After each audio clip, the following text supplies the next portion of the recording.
saavuttu siis Phukettiin ensimmäistä kertaa Taikuissa. Ihana lämpö tekee niin hyvää ton Nepalin suht vilpoisen ilmaston jälkeen. Ei tää oikein vielä iskeytynyt mulle. Mä tuun maistaa kaikennäköisiä taikkuruokia, näkemään millainen paratiisi tää oikeesti on.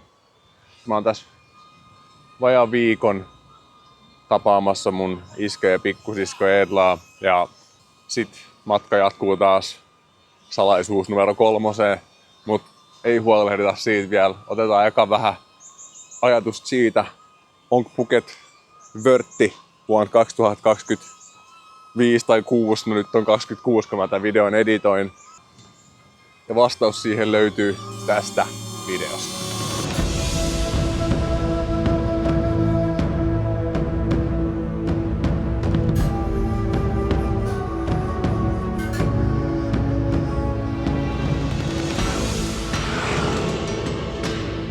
Paradise Island seikkailu jatkuu ja nyt editään A Blanket and Pillow, mikä on tuossa suoraan edessä, ne kahvila, missä mä saan check-inin suoritettua ja avaimen mun huoneistoon. Ihan kivan näköistä alueet, paljon luontoa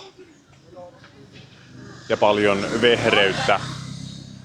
Saa nähdä, onko mun paljon roommateja liskoi siellä.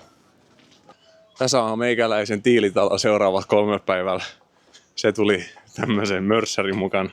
Katsotaan sisällä. Ei tässä nyt ihan hirveästi ole mitään näytettävää, mutta noin. Niin kuin iskä sanoi, nämä on tämmöisiä homeisia kopperoja kaikki vähän, mutta hei, tämähän on ihan cozy homeinen koppero. Vähän kun valaistusta vaihtaa tosta noin avaa ikkunat ja pistää valot ja antaa luonnonvalon tulla sisällä, niin se on hyvä. No niin, mä voisin näyttää vähän paremmin tätä Blanket and Pillow, tätä kahvila, mikä on tässä mun Airbnbin vieressä. Täällä on aikamoinen nousu ja lasku. Useita eri tämmösiä pieniä tasoja, platformeja, missä jengi joko joogaa tai ottaa uusia Instagram-kuvia tai vetää kahvia, niin kuin näkyy. Nyt alkaa avautua vähän paremmin tää merinäköala. Täällä on tämmönen perinteinen Instagram-keinu ja näköjään aika moni ottamassa myös kuvia siitä. Tuolla on toi Caron Beach ja siellä on se resortti, missä Mipapa on pikkusiskoni Edlan ja hänen ystävän Islan kanssa. Tässä on toi noin live-musiikki tosiaan tunnin päästä. Mä ajattelin, että mä voisin sitä tulla kuuntelemaan vähän tänne. Ei mitään haju minkälaista live-musiikkia, mutta toivottavasti olisi jotain thaimaalaista. Ja ehkä nauttii muutama olusen ja näin poispäin. Tähän mennessä voidaan todeta, että Thaimaa vuonna 2026 ehdottomasti kyllä.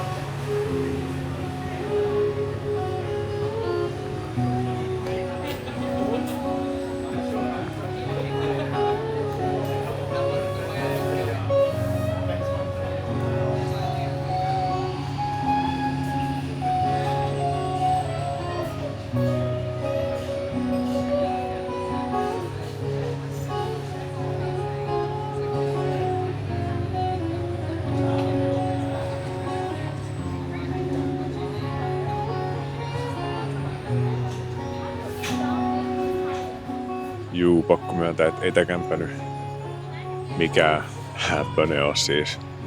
Oiskohan hinta ollut joku 40 ehkä yöltä. Et siihen nähden oma kämppä suht rauhallisessa paikassa, ei tarvitse kuunnella liikenteen tai muiden juopuneiden turistien metelöintiä. So far Phuket edelleen vörtti 2026. Mut itse asiassa, nyt kun mä alan laittaa niinku faktoi vähän tiskiin, niin riippuu millaista matkailua sä kaipaat. Ei tästä nyt tullut ihan semmoista wow, mä oon Thaimaassa, koska 95% on ei-paikallisia. Etenkin näillä parilla alueilla, missä me nyt ollaan. Ja niistä 95% 75-80 on venäläisiä. Ei mitään venäläisiä vastaan, mutta sillai ei se oikein tuo sitä vibaa, mitä meikäläinen mun reissuilta ehkä tulee. hakemaan.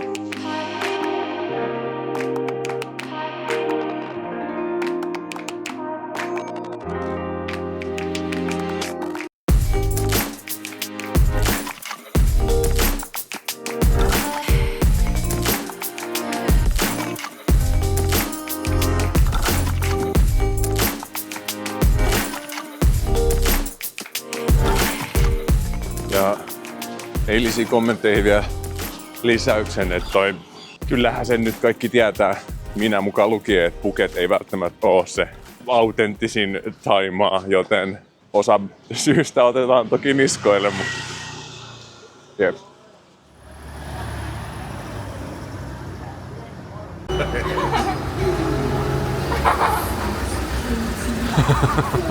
No niin, nyt mennään perheen kerran tarkastelemaan Phuket Old Town. Ei toi ei ole. Meille tulee semmonen harmaa Toyota Commuter. Ja tommonen paku. Tuleeko ne tytöt siellä?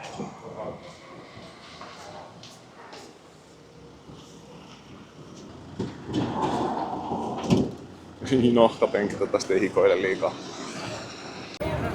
No niin, tultiin tosiaan tähän Phuketin vanhaan kaupunkiin.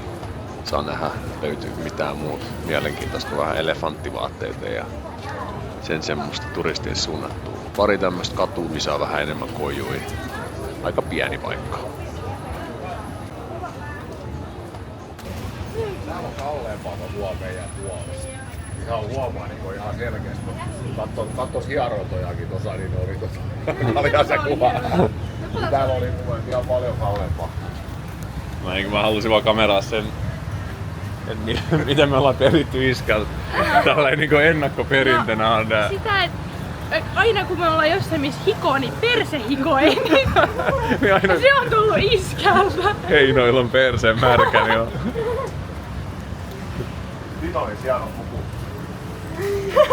Ei näy. Edellisessä episodissa Nepalissa näkyi myös vuohi, mutta silloin oli vähän huonommat tai paremmat oltavat, miten se nyt ottaa.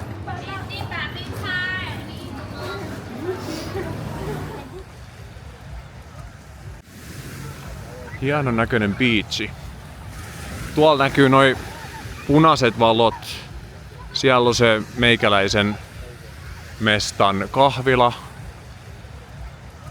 Kuuluu vähän musiikkiakin sieltä naapurista. Vielä on porukkaa uimas. Ei tässä nyt kello. Onko se jotain 7? Aurinko on kyllä laskenut jo. Vajaa tai tunti takaperi. Kivan näköistä. Mut edelleen tää päivä on todistanut sen, että ehkä Phuket ei ole se oma mesta. Seuraava kohde on luultavasti tämän nelikon odotetuin. Ja saa nähdä vastaaksi odotuksiin. Veikkaan, että ainakin ruoka vastaa. Ja hintataso toivottavasti. Nyt me nautitaan isipapan kanssa yhdet oluet. Kello on jopa 23:21. Puhelin näyttää, että olisi bedtime. Mä kuulin tuolta meteliin. Mä ajattelin, että mä oon niinkin villi, että mä käyn katsomassa tosta naapurin paikasta. Onko se vielä auki?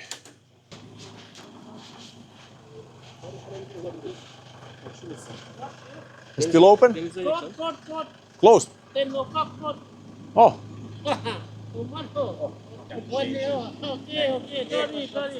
It's okay. Mielestäni heillä pitäisi olla auki kello 1 saakka.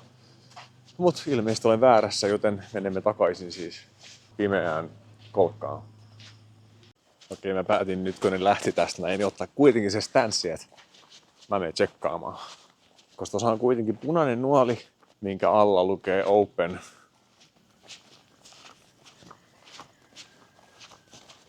Voi vittu, siellä on valot. Nyt mua alkaa taas pelottaa vähän.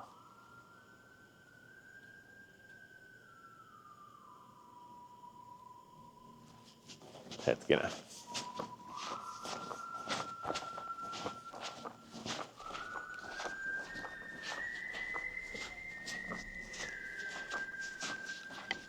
Okei, musta tuntuu, että se on kyllä auki. Onko tässä joku yksityistilaisuus vai mitä?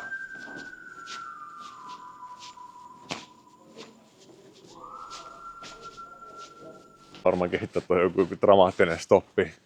Mä kysyin, että are you closed? Are you open? Closed now, sorry, closed now. Kaverit oli siellä keräilemässä vaan roskia. Tai jotain vastaan. Elikkä siihen päättyi tän illaisen ainakaan, että hei. Ja musta tuntuu, että päädytään siihen tulokseen, että käytä rahasi jotenkin fiksummin. Mut myöskin, et sä sitä välttämättä kadu. Mä sanoisin, että se on ehkä ihan hyvä lopetus tälle. Kiitoksia. Palataan kohde 3. Hyvää yötä kamera pariksi päiväksi. Nyt noudetaan lomasta ja käydään vähän rannalla ja näin poispäin. Good night.